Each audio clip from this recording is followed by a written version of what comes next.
Dialing in 2025, Part 2, Fat Loss.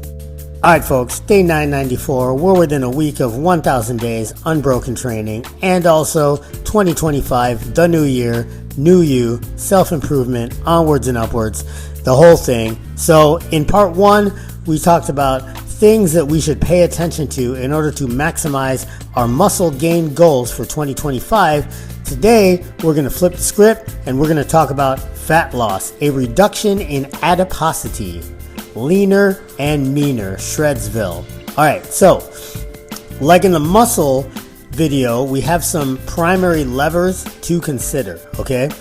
These levers are going to be similar to the levers that we utilize to maximize muscle growth, but they are in actually somewhat of an inverse order.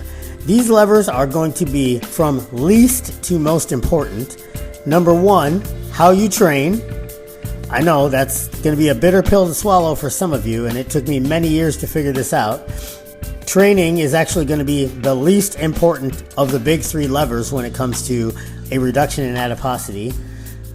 Recovery, so how well you sleep, how much you sleep, and then how well you manage stress and training fatigue.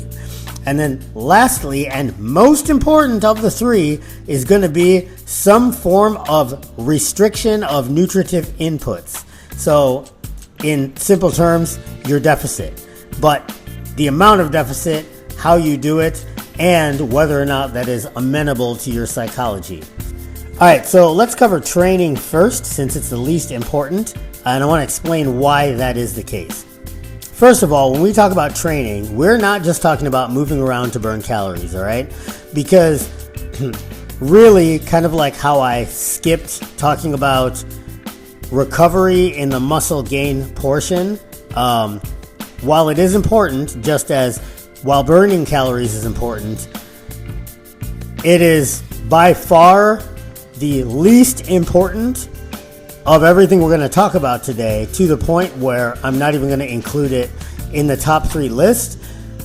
But that doesn't mean that training isn't important. And the difference is, when I talk about training, I talk about training for a specific training effect, not just moving around and burning calories, okay? Background activity is important, and the easiest way to just quantify that is by a step count, because it's almost impossible to derive a number value for like getting up and using the bathroom, or getting up and washing the dishes, or putting the laundry from the laundry machine into the dryer, or whatever. You can't really quantify a value for that. So what you can do instead is just keep track of, in general, how much you move around by how many steps you get. And there's quite a bit of literature, most of it very recent and very robust, to suggest that your general activity level is a major contributory factor to the efficacy of your actual training with regards to health benefits and a reduction in adiposity. That's a long-winded way of saying that your step count is going to make you lose weight faster and get healthier faster than just doing however much training you do in the gym and then going home and sitting the rest of the day, or going to work and sitting the rest of the day. You got to move too. It's what we're made to do. It's a fundamental aspect of our biology. So with that, back to training effects, okay? If you're doing cardio, for instance, you can be doing zone 5, sprint work, intervals, things of this nature to push your VO2 max. While that's not necessarily going to contribute directly to your fat loss, it will improve your work capacity, which will allow you to do other kinds of training more often, and then the total aggregate volume of that can contribute to your both fat loss and muscle gain outcomes.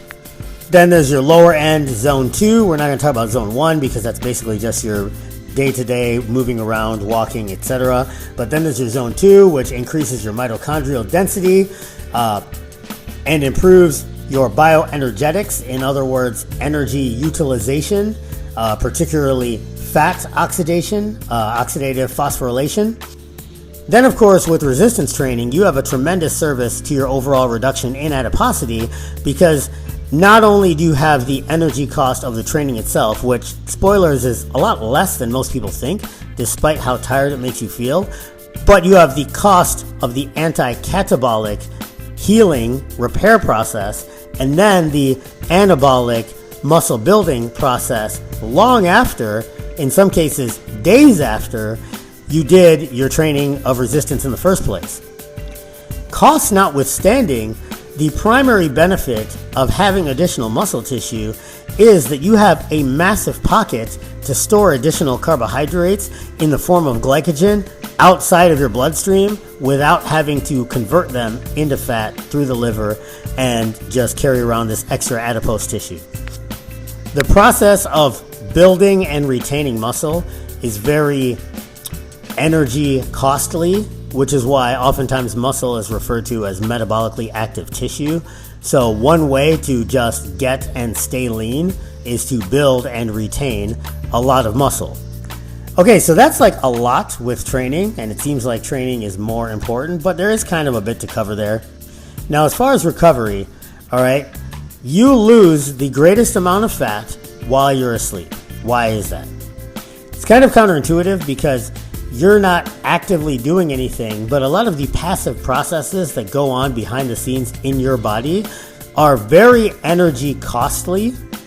And the primary source of energy when you're in a low energy state, like just lying there and breathing, is going to be your oxidative metabolic process or fat burning. This is also the time of the day, or night really, where you have the least amount of stress inputs and the best ability to manage them. So your cortisol is going to be very low. Now, cortisol isn't the bad guy here, but the purpose of cortisol is to mobilize energy for a fight or flight response, which you're in the exact opposite of. Instead of being sympathetic in terms of your nervous system activity, you're parasympathetic. You're in a rest recovery mode. Now, I spent a long time going over the least of the three important things, particularly the training, and that's because most people completely miss the mark on the training and they focus entirely on just burning calories and not getting a training effect. So I felt that it was necessary to spend extra time going over the difference between those two things. And then as far as recovery, this is way undersold in the fat burning reduction in adiposity process. Stress is the killer of physiques. You can lose a ton of weight, gain a ton of muscle, and still look like complete trash if you're stressed out all the time. And that's not just training fatigue management, but that's work, life, family, financial, etc. stress. It all goes in the same pot, which is your body. You got to manage it if you want to be lean, healthy, look and feel awesome. Now, the last thing, the deficit is the most important thing when it comes to a reduction in adiposity.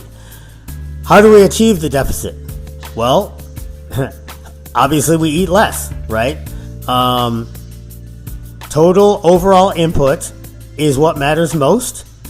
Then, specifically what the input is. Then, the timing and the amount of nutritive input. So what do I mean by all that? Total overall calories has to be less. Calories is just one way to look at it. I actually have long since, years ago, stopped measuring calories. I go with amounts of food, and as long as those foods are certain types of food, namely meat and vegetables, it generally evens out to the appropriate amount of calories and puts me in the deficit that I need to stay lean. By type of food, I mean that as long as you are under in terms of total calories and you're maintaining your protein requirements, whatever else you eat outside of that doesn't particularly matter. However, food quality and micronutrients are going to affect your overall health, performance, and how you look and feel. Generally speaking, you want to start with your minimum protein requirement, add high fiber, nutrient dense foods like fruits and vegetables around that, which not only provide you with micronutrients, but also a high level of satiety. Then, if you can minimize your snacking and liquid calories, you're well on your way to consistently maintaining a deficit that will support your reduction in adiposity. There's obviously a ton more to cover here, but for now, like, subscribe, leave a comment down below. Consistency is a superpower. Stay in the fight, and thanks for watching.